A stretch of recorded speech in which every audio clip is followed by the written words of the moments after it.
20 లక్షలు తీసుకుంటే 5 లక్షలకే వడ్డీ లేని రుణం, మిగతా 15 లక్షలకు 12.5% కాడికి బ్యాంకులకు మహిళలే వడ్డీ కట్టుకుంటున్నారు.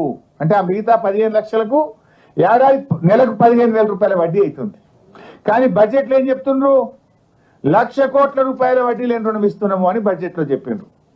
అంటే వాళ్ళు తీసుకున్న మొత్తం డబ్బుకు వడ్డీ లేని రుణం ఇస్తే మీరు చెప్పింది నిజం, ఇస్తున్నది 5 లక్షలకు, కానీ చెప్తున్నది మొత్తానికి.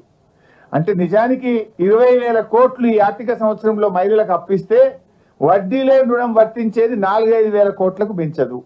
మిగతా 15-16 కోట్లకు మహిళలు 12.5% ఇంట్రెస్ట్ వాళ్ళే కట్టుకుంటున్నారు. అంటే అసెంబ్లీ సాక్షిగా ఈ రాష్ట్ర ప్రభుత్వం ఈ రాష్ట్రంలోని మా అక్క చెల్లెలను మహిళలందరినీ కూడా దారుణంగా మోసం చేస్తా ఉంది, అబద్ధాలు చెప్తా ఉంది. బడ్జెట్ స్పీచ్ లో కూడా అబద్ధాలు చెప్తున్నారు. నేను ఉత్తగా చెప్తలేను. అసెంబ్లీలో ఈ ప్రభుత్వం ఇచ్చిన సమాధానం, ఇది సంతకం కూడా చూడండి కింద, ఈ సమాధానం ఇచ్చింది సీతక్క గారు. అసెంబ్లీలో ప్రభుత్వం తరఫున సమాధానం ఇచ్చారు. అంటే మహిళలకు 1,00,000 కోట్ల వడ్డీ లేని రుణం అనేది బోగస్ మాట, అబద్ధపు మాట అసెంబ్లీలో ఈ ప్రభుత్వం చెప్పింది.